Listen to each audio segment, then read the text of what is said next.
ప్రయోజనం కలిగిస్తే వాళ్ళు వాళ్ళ నాయకుడు చెప్పిన ప్రకారం వాళ్ళు వేస్తున్నారు కాబట్టి నాయకులు ఇలా ఉంటారు. నాయకులకి ప్రత్యేకంగా మతాలు ఉండవు, పదవి ఒక్కటే వాళ్ళ మతం, వేరే మతం అనేది వాళ్ళకి అక్కర్లేదు. అందుకే అన్ని గుళ్ళల్లోకి వెడతారు, అన్ని మసీదుల్లోకి వెడతారు, అన్ని చర్చిల్లోకి వెడతారు. ఇంటికి వెళ్ళిన తర్వాత గదిలోకి వెడతారు, ఇంకెక్కడికి వెళ్ళరు. వాళ్ళకి ఏం అక్కర్ల, వాళ్ళకి ఓట్లు కావాలి. అందుకని వాళ్ళని మనం ముందు వశం చేసుకుంటే తప్ప ఇది సాధ్యమయ్యే వ్యవహారం కాదు. హిందువులందరూ ఒకే నియమానికి కట్టుబడి హిందూ ధర్మం మాకు నిత్యావసర పదార్థం, మాకు అన్నం ఎంతో, నీళ్ళెంతో, వస్త్రాలెంతో హిందూ ధర్మం మాకంతా. మాకు నువ్వు గ్యాస్ ఇచ్చావా, బియ్యం ఇచ్చావా, ఇది మాకు అనవసరం. మా హిందుత్వాన్ని నిలబెట్టావా లేదా అది అడిగి మేము ఓటు వేస్తామంటే ఏడాదిలోగా ఈ సమస్యకు మొత్తం పరిష్కారం దొరికి తీరుతుంది. ఇక అక్బరుద్దీన్ కాదు కదా, అల్లా కూడా మాట్లాడలేడు, ఇంకా అనుమానమే లేదు. ఇక్కడ మాట్లాడకుండా బతుకుతారు. వారి దేశాల్లో, పాకిస్తాన్లో హిందువులు ఎలా బతుకుతున్నారు, బంగ్లాదేశ్లో హిందువులు ఎలా బతుకుతున్నారు, లండన్లో హిందువులు ఎలా బతుకుతున్నారు, అమెరికాలో హిందువులు ఎలా బతుకుతున్నారు, అలాగే బతుకుతారు. అభ్యంతరం ఏమిటండి? ప్రతి దేశానికి ఓ ప్రధాన మతం ఉంది కదా. అందుకని ఈ దేశంలో హిందూ మతం ప్రధాన మతం అని పార్లమెంట్లో చట్టం చేసి మనం ప్రకటించి అన్ని హిందువుల యొక్క ఆలోచనల ప్రకారం జరుగుతాయి. మీరు అర్థం చేసుకోవలసిందే, ఏదైనా అంతే, జనాభా ఎక్కువ ఉంటే ఏది ఎక్కువ అని అందరూ ఒప్పుకుంటున్నారు కదా ఓట్లు, దాన్నే ఒప్పుకోవాలి. ఇంకొకటి మన వాళ్ళు కూడా ఎక్కువ మోసపోతున్నది ఏమిటంటే, ఒకే దేవుడు మాకు, మీకేమో 10 మంది దేవుళ్ళు ఉన్నారు అంటున్నారు.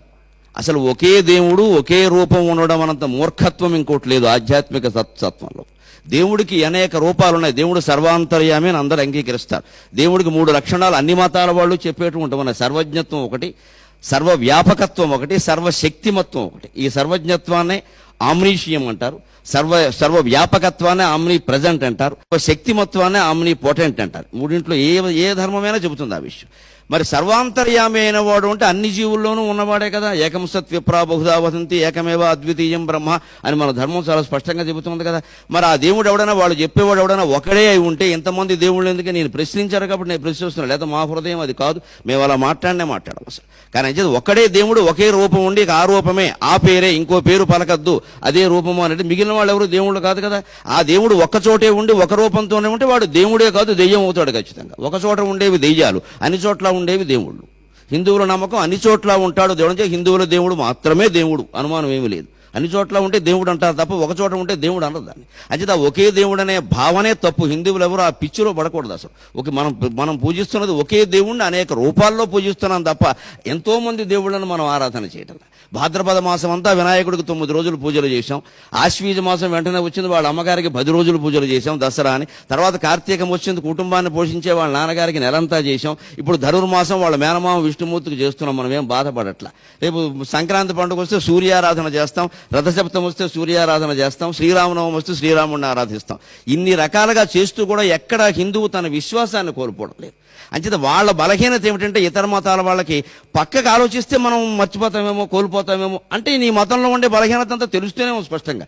దీనికి ఏ వేదిక మీద ఎవడొచ్చి మాట్లాడినా ఏ మతం గొప్పదో వాదించడానికి కూడా మేము సిద్ధంగా ఉన్నాం. అన్ని మతాలు సమానమనేది మేము అంగీకరించడం అసలు మాకు కుదిరే వ్యవహారం కాదు. ఖచ్చితంగా వైదిక ధర్మమే గొప్పది, హిందూ మతమే గొప్పది, దాన్ని మించిన మతం లేదు ప్రపంచం మొత్తం మీద. ప్రపంచం మొత్తం మీద ఏ వేదిక మీదైనా ఎవడైనా అంతకంటే గొప్ప మతం ఉందంటే వాదించడానికి సిద్ధంగా ఉన్నాం. శాస్త్ర ప్రమాణాలతో అడ్డగోలు వాగుడు మాట్లాడొద్దు. ఇంకొకటి ముఖ్యంగా ఆయన అసలు ఆంతర్యం చాలా మంది గ్రహించారో లేదో పాపం, ఆయన బాధ ఏమిటంటే, హిందువులకు ఎక్కువ పండుగలు ఉన్నాయి, నెలలో 2 రోజులు సెలవులు ఎక్కువైపోతున్నాయి, మాకు ఎక్కువ పండుగలు లేవు, మాకు బక్రీదు రంజాను 2 ఉన్నాయి. అందుకని కూడా పాపం పండుగల సెలవుల గురించి కూడా కాదు ఆయన ఆవేదన. అలా ఏంటంటే వాళ్ళు ఎక్కువ మంది మత కలహాలు సృష్టించి రౌడీ షీటర్లుగా ఉన్నారు.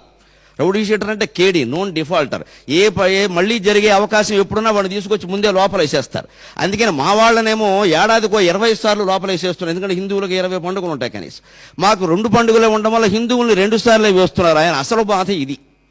అంటే వాళ్ళు రౌడీ షీటర్లు ఎక్కువ అని ఆయన అంగీకరించేశాడు. అనుమానం ఏముంది? ఇంకా తీవ్రవాదులు మాకు మిత్రులు అన్నారు, పాకిస్తాన్ వాళ్ళు మాకు మిత్రులు అన్నారు, కసబును ఉరి తీసినందుకు మేము సానుభూతి చూపిస్తున్నామన్నారు. అంత తెలిపోయింది కదా. ఇంకా దానిపోతే అందరినీ ఉరి తీయాలంటారు. ఇంకా దీన్ని బట్టి స్పష్టంగా ఆంతర్యం వీళ్ళు తీవ్రవాదులను వీళ్ళే ప్రచారం చేస్తున్నారు, వీళ్ళే తీసుకొస్తున్నారు, వీళ్ళే సాయం చేస్తున్నారు. ఇందులో అనుమానం ఏముందండి? అందులో ఆయన ఒప్పుకున్నాడు కదా ఆ విషయాన్ని. అందుకని మనం వేరే ఖండించాల్సిన పనే లేదు, ఆయనే ఖండించుకుంటున్నాడు ఆయన మాటల్ని. అందుకని రౌడీ షీటర్లు ఎక్కువగా ఉన్నారు, మా వాళ్ళు పోలీస్ స్టేషన్లకు వెళ్ళి ఇబ్బంది పడుతున్నారు. కాబట్టి మా రౌడీ షీటర్లు తగ్గడం కోసం మీరు పండుగలు మానేయండి అని సరిపోతుంది. మేము పండుగలు మానేసిన తదినేలనే పెట్టుకుంటాం, మరి దానికి గొడవలు అయిపోతాయి. మాకు శుభం అశుభం 2 ఒకటే, కుడి ఎడమ 2 చూడగలిగిన వాడే హిందూ. అపరకర్మకి శుభకర్మకి పెద్ద తేడా ఏం లేదు, యజ్ఞోపవేతం అటు ఇటు తిప్పడం తప్పితేను. అందుకని 2 సమానంగా భావిస్తాం మేము, సుఖ దుఃఖాలని, జయాపజయాలని, లాభాలాభాలని అన్నింటినీ కూడా. ఇలా ఆలోచన చేస్తే మంచిది. ఇంకా వైదిక ధర్మం యొక్క విశిష్టత ఒక్క మాటలో చెప్పాలంటే, యో యో యా